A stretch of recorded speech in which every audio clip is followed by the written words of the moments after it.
a safe house in Gallatin.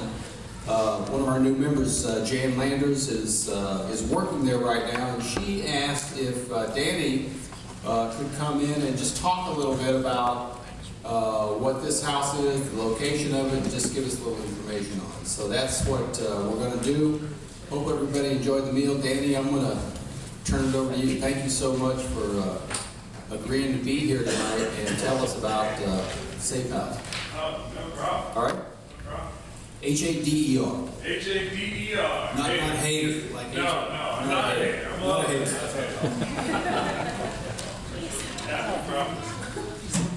Well, I'd like to thank you so much for having me out. I love visiting new churches. It seems like everyone's got its unique feel, and this one's no different. But in a room sitting like this, it's really easy to feel the love, which makes me really comfortable as a speaker, because I don't feel like I'm being judged or looked down on, which is great. I came to talk to you a bit about HomeSafe. As Steve mentioned, Jan just came on as our Sumner County Director, so she's going to be over all of our operations within Sumner County.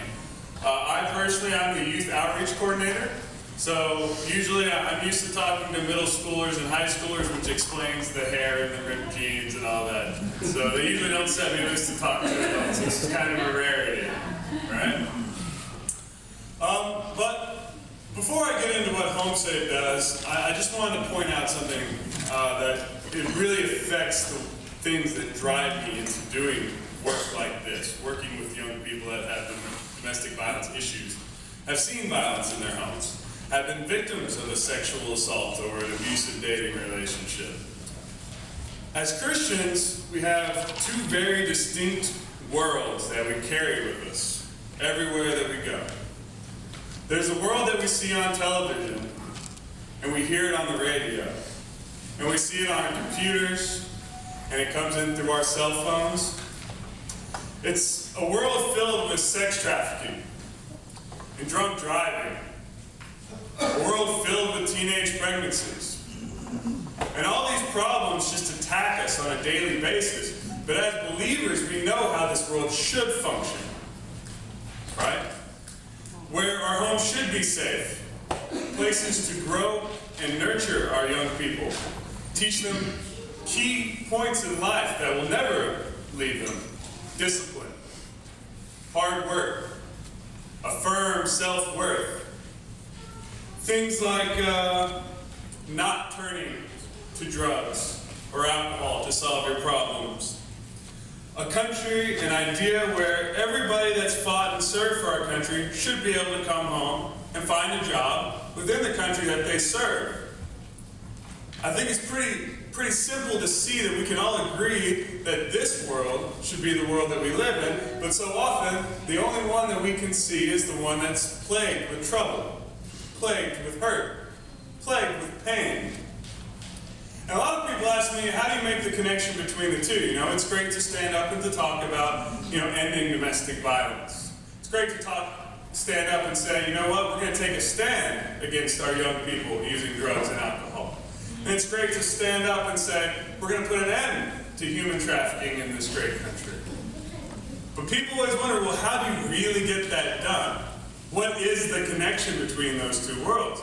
And the connection between those two worlds is each and every one of you deciding that you are going to bridge that gap between the world that you know we can be and the world that we see every single day. Now, we handle one very, very specific problem at HomeSafe. We handle domestic violence. Now, I don't know about you, but I'm absolutely a product of my environment. I don't think there's a whole lot that's special about me. I'm not particularly smart. Right? I can't just walk into a room and do any task I pick up. I have to work hard to be good at things. I've practiced speaking on a number of occasions. I've worked hard to set up the presentations that I've given. I've worked hard to set up the support group outlines that we follow. I am nothing but a product of my environment. I was lucky enough to grow up in a household where my dad earnestly loves my mom. Earnestly, with all of his heart. And my mom returns the favor by earnestly loving him. And I saw that example growing up. Now, I'm not perfect. I've made many mistakes. But when I make those mistakes, I know that I can always fall back on my family, and they're going to prop me back up. A lot of people don't live in this world. They don't know a family like that. They've never had the pleasure. They've never been introduced. They grow up in homes where it's commonplace to see a dad abusing a mother. Where it's commonplace to get scolded and beaten after school. Where every day we put them on a school bus and we send them to school, which we can all agree is one of the toughest environments you'll ever have to face in your whole life. And then we put them back on a bus and we send them back home to an abusive home where they're still dealing with the same kind of problems they just got done facing with at school. Instead of being comfortable, instead of relaxing, they're facing this stuff 24/7. Now I'd love to sit up here and talk about the kids all night, and I could. But the bottom line is, we can't help those children without helping their mothers, without helping their fathers, without helping the people that ultimately they have to go home to. So what does HomeSafe do? How do you tackle domestic violence? Right? Because 1 in 3 women over the course of their lifetime will be abused by somebody they're dating or somebody that they've married. And for men, we're not an exception to the rule. We're 1 in 6. We just don't talk about it. It's very simple problems. We need safe places to stay. We provide shelters, not just in Sumner County, but in Wilson and Robertson County as well. A shelter is just a safe place for people to stay, where we can guarantee them a home without violence, where they can stop and breathe and find grace and figure out a way to move past the pain and the suffering that's already been inflicted upon them. And we offer them a helpline where 24 hours a day, 7 days a week, they can pick up a phone and talk to somebody that's familiar with these issues, that knows how the court system really works, that knows how DCS really works, that knows how this problem invades a home and how it strikes out at every single family member.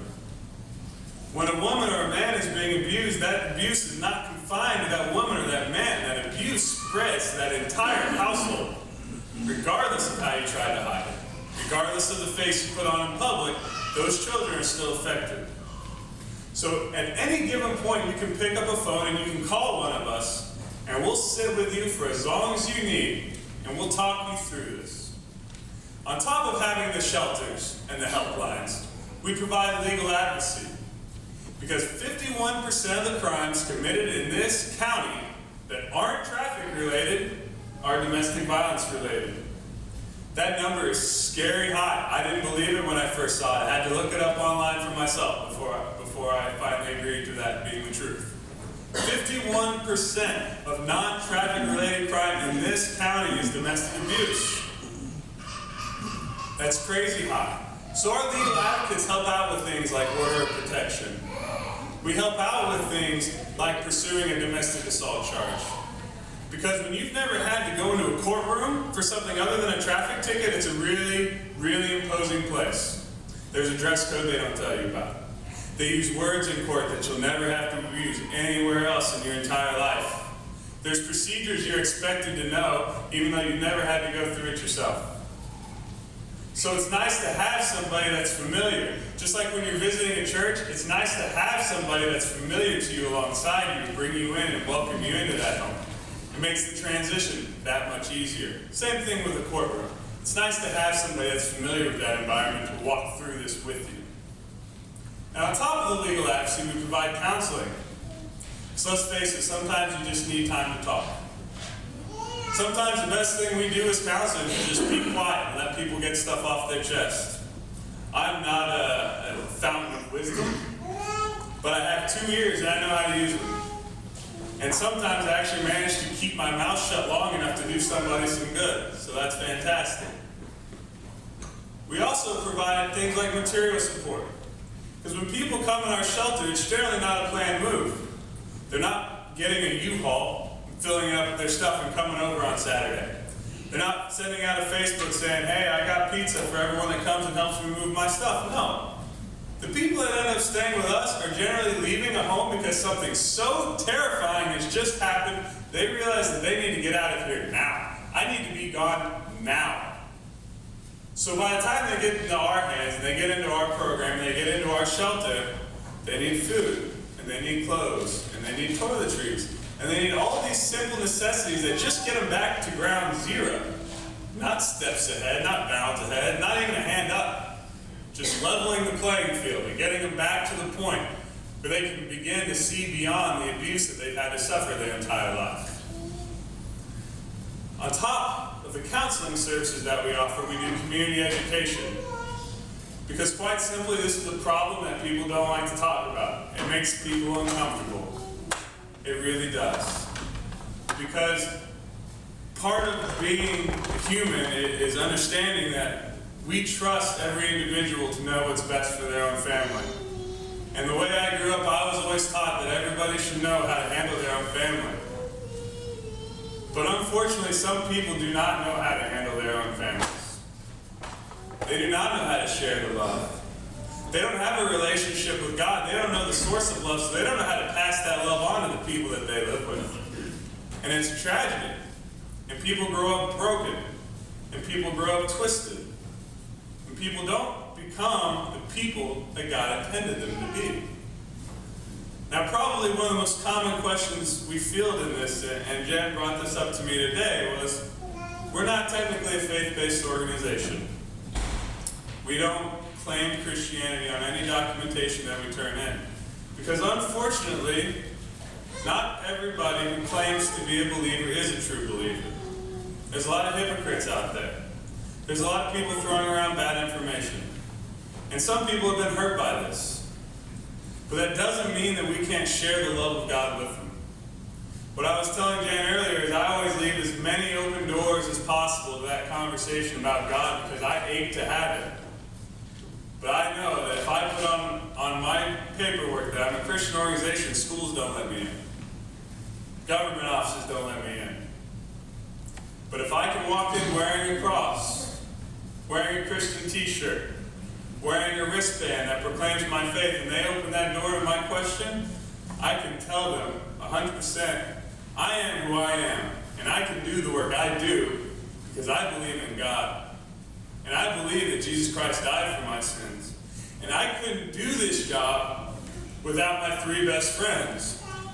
A father who guides me through my everyday life and handed down instructions and simple principles for me to live my life by. A best friend named Jesus who lives within my heart and comes out when I talk.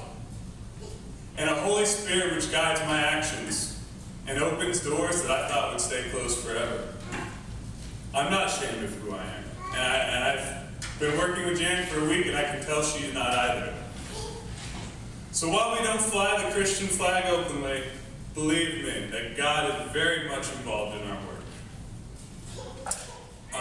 Does anyone have any questions or anything they need clarifying on? Anyone curious about anything? Yes, sir? How do you get your funding? Where's your house at? Okay.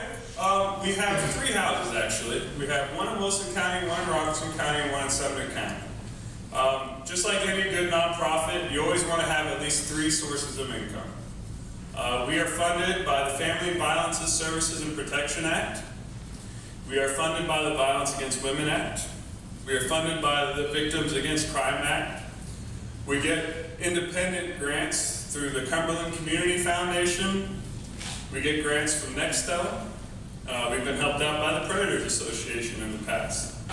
But we still rely very heavily on church groups and community groups like Rotary Clubs, Lions Clubs, independent churches, independent women's groups that come and support us on our daily needs, things like paper towels, toilet paper, deodorant, sugar, oil, things that we need, things that we're going to burn through quickly, no matter how quickly we take them in. We just can't take them in fast enough. Because everything that we have, believe me, we want to get rid of it as soon as we get it, because that's what we're here to do. We're here to help people, not to hoard possessions. Anything else? So you've got women staying at your house, right? Yes, okay. How many women stay in the house? It depends on how. We have 4 rooms at our Sumner County shelter. We have 2 rooms in our Robertson County and our Wilson County shelters. Currently, we have 10 residents in our Sumner County shelter, and we usually keep about 4 to 5 people in our Wilson and Robertson County shelters at any given time. I'm not sure what they're at right now. That's 4 bedrooms, 2 bedrooms, not just rooms, but yeah. Yeah, 4 bedrooms. And we accept women and children into our shelter. We provide all these services for men as well because they're right there getting abused as well, but just because we can't allow a batterer to get in the shelter by accident, we always make sure that we only shelter women and children. We look into alternatives for sheltering for men, hotels, motels, financial assistance to provide them a safe place to stay. What's the ratio there, men versus women? Getting abused? I don't know what our numbers are, but nationally it's about 1 in 3 women get abused throughout the course of their life and 1 in 6 for men. The programs that I work, by the time most young people are leaving high school, those numbers are already up to 1 in 4 women, and for men it's already up to 1 in 9. So originally when I was designing this curriculum, we were thinking colleges, but honestly, if we wait to talk to them in college, we've already missed the boat on so many. So we have to get to them at a young age. And teach them simple principles, healthy relationships, love and respect, accountability, trust and support. Simple ideas that you can actually build a healthy relationship on, that are different than control and intimidation and threatening, and a lot of these tactics that young people use in their day. What do you do once your house is at capacity? Do you build that again? Unfortunately, once we're at capacity, that is about all we can do. We always provide counseling and advocacy and material support. Those are things that are available to everybody, not just shelter residents. But you know, when we're full, we're full, and that's part of the reason why we need to continue to grow our funding, because we don't have enough room to shelter all the people that deserve it. Would you like to share with them the opportunities for volunteering and the needs that, you know, not just necessarily manning the line or something, but some of the things that HomeSafe could use or would, you know, be open to taking the interest in this? Oh, sure, absolutely. There's a lot of different volunteering. The way I look at it is everybody's got a different heart. Domestic violence isn't going to be on everybody's heart in this room. For some people, it's going to be a homeless ministry. For some people, it's going to be a prison ministry. And I always say, you know, when in doubt, always go with your heart. But positions that we have open for volunteers range from, we need helpline people, we need counselors, we need people that come out and do yard work, we need people to help repair bathrooms and leaky sinks and fences and mow lawns and do things like that. We need people to help us organize our store and keep our food stores and our clothing straight so that when we do have survivors in, we can, as quickly as possible, give them the things they need so they can go on to dealing with the trauma that they face.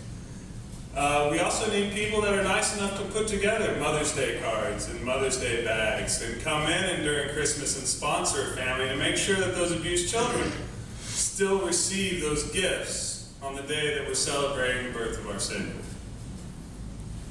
Okay. So any sort of support is always nice. And the canned food drives are great, and bringing things in, and that's fantastic. But really, it's as simple as when you go to the store, you grab that extra paper towels thing, and you drop it off again. You know she'll carry it into us. And you just think about these things, and you do the very simple things, because those simple things are very simple for you to do, but they make a huge impact on the other side. You don't know what it means to somebody that's been starving for 2 days to have a supper of ramen noodles.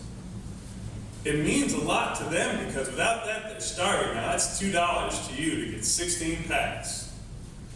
But when that's your meal for 3 days and you haven't eaten in a week, that's a godsend. All right. Anything else? Yeah. How long do women stay? Okay, that's a good question. We have no limit on the amount of time that we house people. A lot of people have set limits. A lot of the other shelters have set limits, whether it's a couple of weeks or 3 months. In our opinion, as long as you're making progress towards getting yourself into a situation where you can live free of violence, we're going to be patient with you. But it does require that you continue to make strides towards becoming independent. And And that's different for everybody. For some people, it's a matter of getting a job so that you can